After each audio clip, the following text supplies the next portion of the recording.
Cheers and welcome to Bitter Reality Brewing. Yes, today we're brewing a Mexican lager, and I'm gonna tell you how we're gonna make it a Mexican lager since it's not really in the BJCP.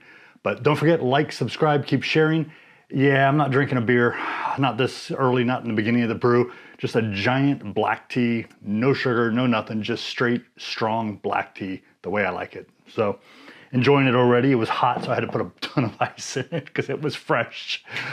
So how are we gonna make this a Mexican lager? Well, first of all, if you look at the BJCP, there is no Mexican lager. And if you look at a lot of the Mexican lagers and you look at the American lagers, you're like, I don't see a difference.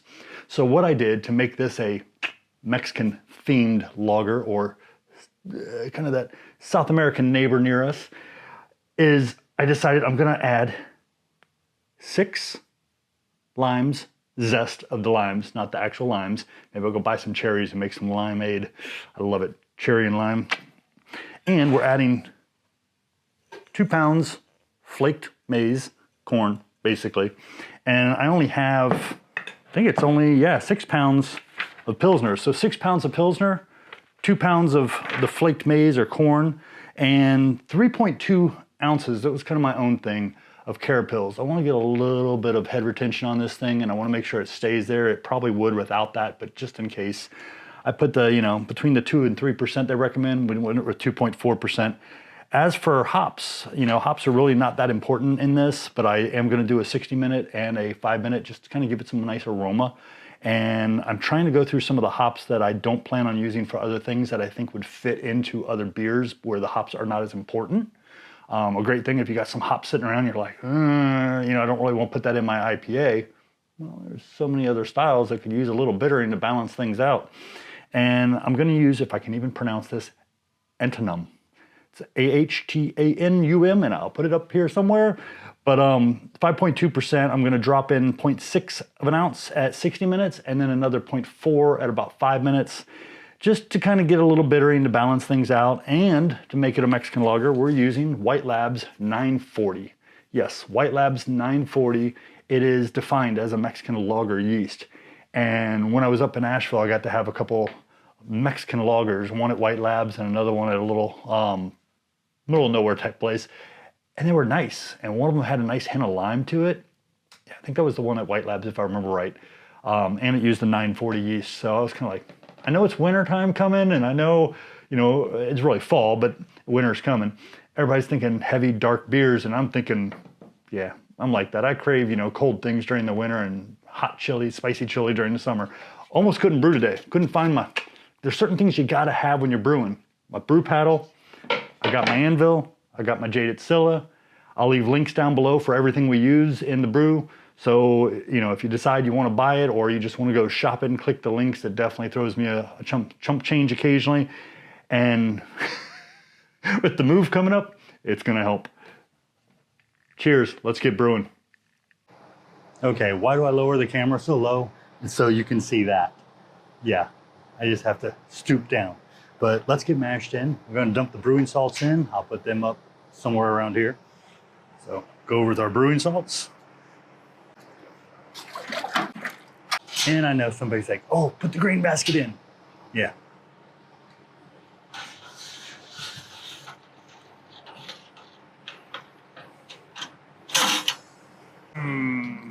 And here we go. We got a very nice small grain bill.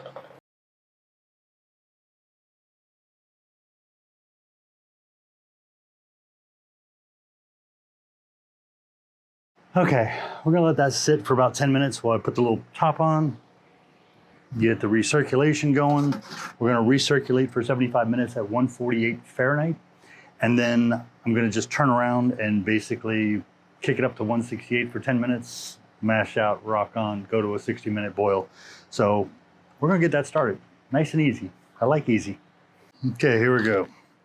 I had to lower the power to 65%. I forgot, it was starting to spike.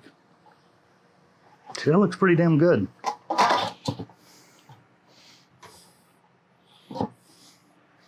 Increase it a tiny bit. Nice. Let that go. Okay, we're at the 75-minute mark. I'm gonna kick it up to 168.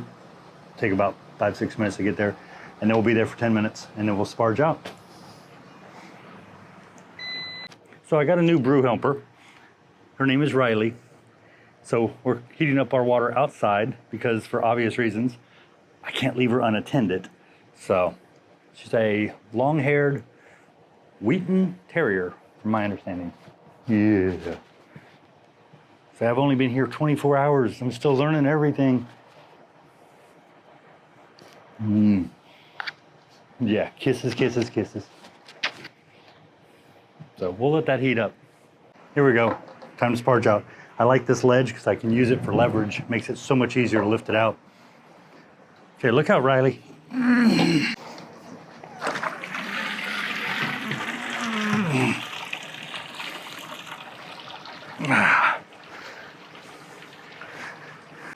Okay, I'm gonna go ahead and get this sparged. Okay, we got a lot of particulates in there. Not sure if that's protein. I think it's a little bit of everything, but it's okay. We're gonna kick it up to a boil. And there we go. It'll take a little bit to get up there. Once we get there, we'll be doing a 60-minute boil. Got a hop addition, I think, right in the beginning, and then one right towards the end, so I gotta get that ready. Okay, we got a nice raging boil. So I'm gonna drop the first 60-minute hop. I can't pronounce it. I'll just put the name up there. And it's 0.6 of an ounce. And there we go. I'll set the timer. Okay, so we're on the last 5 minutes. I got the Whirlflock tablet. I got a little bit more hops, 0.4 of an ounce. Same hop. See if I can do this without burning myself. I learned when I pull it to the side like that, the steam doesn't hit me. You'd think. Still hits a little, but not bad. There we go. Let me put the Jaded Scylla in. It's pretty clean, but I want to just drop it in the last 5 minutes so we know it's, how do you say, nice and sterile? Or sanitized, I guess, because it's not 250. And of course, the temperature crashes when I do that. Almost feel like I should take it and put it in hot water. Okay, I'm gonna get the water hooked up to this, and once we're ready to crash, I'll kick it on, kill the power, rock and roll. Okay, it's time. Killing the temperature. The agitation on. Poor man's agitation, or lazy man, really. And I'm gonna start the cool water, and we'll chill it down on the Jaded.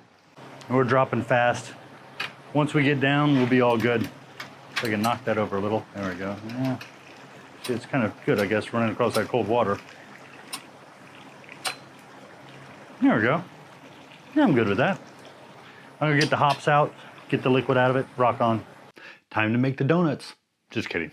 Time to pitch the yeast. And I have lime zest in here and some water that I had almost boiling. It is 6 limes worth of just green,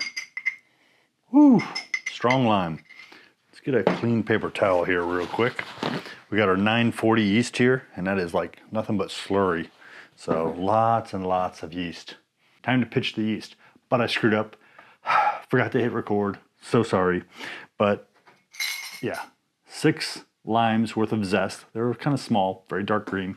And I took that, got the water up to just about boiling. That way I know everything was kind of sterile, almost, or at least sanitized at the max.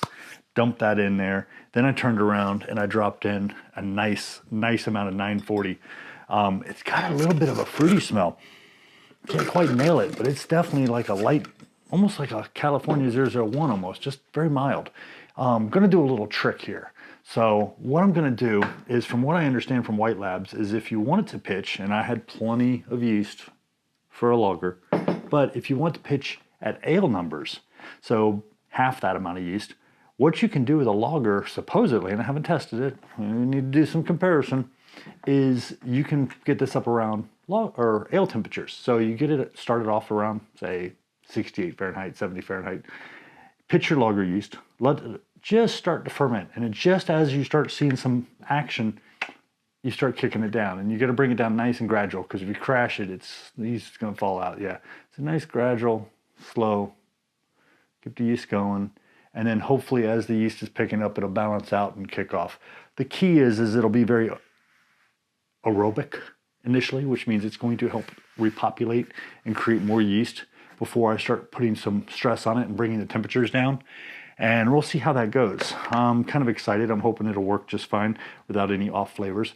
And I have to get my floating dip tube sanitized, thrown in here, but I'm gonna do this under 10 PSI. I figure it's a lager. Supposedly, you know, lagers are the ones that benefit from pressure fermentation to avoid off flavors more than ales, according to everybody out there, or at least the people who have chimed in.